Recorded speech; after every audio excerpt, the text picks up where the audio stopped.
নবীজি সাল্লাল্লাহু আলাইহি সাল্লাম বলছেন, দেখো আল্লাহর সাথে সম্পর্ক করার জন্য ছোট্ট একটা আমল, আর এই আমলের মধ্যে একটা আমলের কথা নবীজি বলছেন, এই এক আমলে একটা সওয়াব নয়, বরং একটা আমলে তিনটা আমলের সওয়াব পাওয়া যাবে। সুবহানাল্লাহ।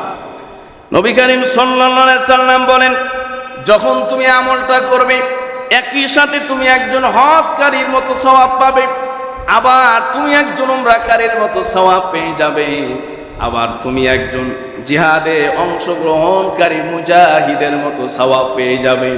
নবী করিম সাল্লাল্লাহু আলাইহি সাল্লাম বলছেন, সেই আমলের কথা শুধুমাত্র নবীজি বলেন নাই, পবিত্র কালামে আল্লাহ সুবহানাহু ওয়া তাআলা বলেছেন, وَقَضَى رَبُّكَ أَلَّا تَعْبُدُوا إِلَّا إِيَّاهُ وَبِالْوَالِدَيْنِ إِحْسَانًا إِمَّا يَبْلُغَنَّ عِندَكَ الْكِبَرَ أَحَدُهُمَا أَوْ كِلَاهُمَا فَلَا تَقُل لَّهُمَا أُفٍّ ولا تنهرهما وقل لهما قولا كريما واخفض لهما جناح الذل من الرحمة وقل رب ارحمهما كما ربياني صغيرا।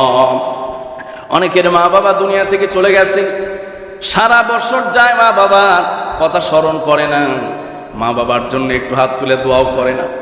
মা বাবা দুনিয়া ছেড়ে চলে গেছেন, এত ব্যস্ত, মা বাবার জন্য দোয়া চায়, তাও মোবাইলে দোয়া চায়, মসজিদেও আসে না, নামাজেও আসে না। যেই নামাজ আপনি নিজে পড়লেন না, সেই নামাজে আবার ইমাম সাহেবের কাছে দোয়া চাইলেন। চিন্তা করেই দেখেন, আপনার মতো গাদ্দার সন্তান পৃথিবীর জমিনে হতে পারে না, ঠিক কিনা?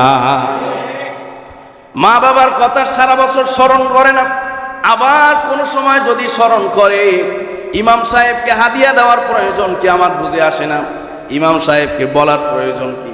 আচ্ছা বলেন, ভালো কথা, তাও বলেন, কিন্তু নিজেও তো একবার কোরআনের এই ছোট্ট দোয়াটা মুখস্থ করে মা বাবার জন্য দোয়া করা যায়, কথা বলেন ঠিক কিনা?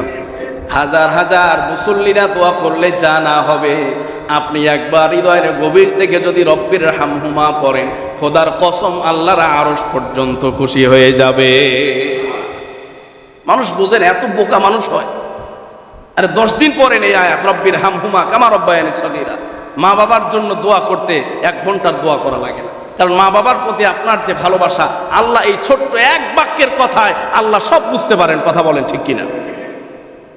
মা বাবার প্রতি যে আপনার ভালোবাসা আছে, এইটা কি বলতে 120টা রচনা লেখা লাগবে? 1 ঘন্টার বয়ান আল্লাহর কাছে করা লাগবে? তাহলে তো আল্লাহ এখানে পুরো সূরাই নাজিল করে দিতেন মা বাবার জন্য। আল্লাহ ছোট্ট একটা আয়াত আছে।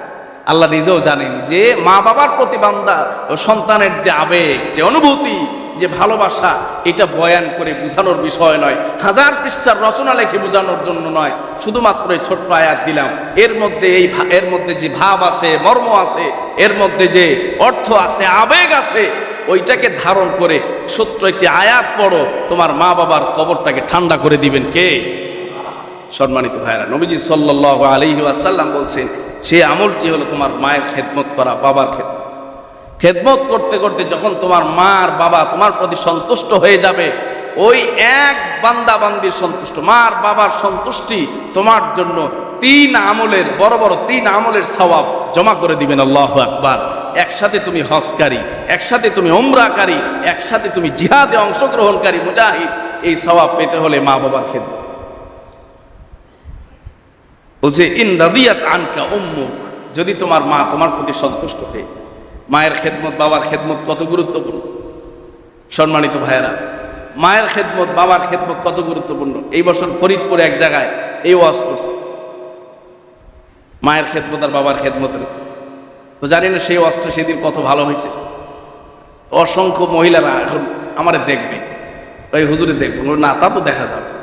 তো অনেক মানুষ পর্দার আড়াল থেকে দোয়া করেছেন, কথা বলেছেন। সম্মানিত ভাইয়েরা, এই মা বাবার খেদমত, কত মানুষ হাউমাউ করে কান্নাকাটি করে, কিন্তু এরপরে আমরা আবার মসজিদ থেকে গেলে মা বাবার কথা ভুলে যাই।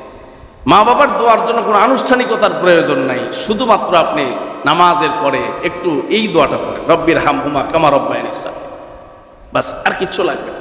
এই আয়াতে আল্লাহ আপনার সমস্ত আবেগের কথা রেখে দিয়েছে, আপনার সমস্ত অনুভূতির কথা এই আয়াতের মধ্যে আল্লাহ জমা করে দিয়েছে।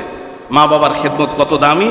ওয়াইস আল করনির ঘটনা, ওয়াইস করনি আমরা যাকে নবীজির সাহাবী হওয়ার জন্য তার কাছে আসলেই তিনি সাহাবী হতে পারতেন। সাহাবী মানে পৃথিবীর শ্রেষ্ঠ মানুষ, তিনি আসেন নাই। নবীজি বলছেন আমার কাছে আসার দরকার, মায়ের খেদমত করো। সুবহানাল্লাহ। আল্লাহ সুবহানাহু ওয়া তাআলা আমাদেরকে বিষয়গুলো বুঝা আমল করার তৌফিক দান করুন, আমিন। এই যে ঈদ গেল, কত বড় বড় পশু আমরা কোরবানি করলাম, অনেকেই করলেন। মা বাবার কথা মনে পড়ে, কথা বলে ঠিক কিনা? আমরা নিজেরা মা বাবার জন্য দোয়া করি, নিজেরা দোয়া করি, নিজের আবেগ অনুভূতি। এই ছুটিতে আমরা বাড়িতে যাই, মা বাবার কবরের পাশে যাই। আসলে কবরের পাশে যাইলে একটা কি আসে, আলাদা অনুভূতি আসে, আলাদা একটা আবেগ ওই সময় কাজ করে। ওই আবেগ মনে হয় আর অন্য কোথাও থাকলে পাওয়া যায়। এই জন্য ছুটিতে যায়, অনেক সময় বিভিন্ন কারণে বাড়িতে যাওয়া হয়, গ্রামে যাওয়া হয়, অথবা সুযোগ না হলে বাড্ডা কবরস্থানে যান না, এখানে গেলেও সেই মা বাবার কবরের কথা মনে হবে, সেই আবেগ, সেই অনুভূতি আর সেই আপনার ভালোবাসা আপনার অন্তরের মধ্যে চলে আসবে। আল্লাহ সুবহানাহু ওয়া তাআলা আমাদের সকলের মা বাবার যাদের দুনিয়া ছেড়ে চলে গেছেন কবরগুলোকে যেন জান্নাতের বাগান বানায় দেন, সকলেই পড়ি আমিন। যাদের মা বাবা জীবিত আছে সেই মা বাবার যেন আমরা কদর করতে পারি। খোঁজ খবর আমরা নেই না অনেকেই, অনেক মা বাবা বলেন আমাদের কাছে, কষ্ট নিয়ে দুঃখ নিয়ে বলেন না, যে এই জায়গা থেকে আমরা যেন উঠে আসতে পারি। আল্লাহ তাআলা আমাদেরকে সেই তৌফিক দেন, সকলেই পড়ি আমিন। ওমা আলাইনা ইল্লাল বালা ওয়া আখিরু দাওয়ানা আনিল হামদুলিল্লাহি রাব্বিল আলামিন।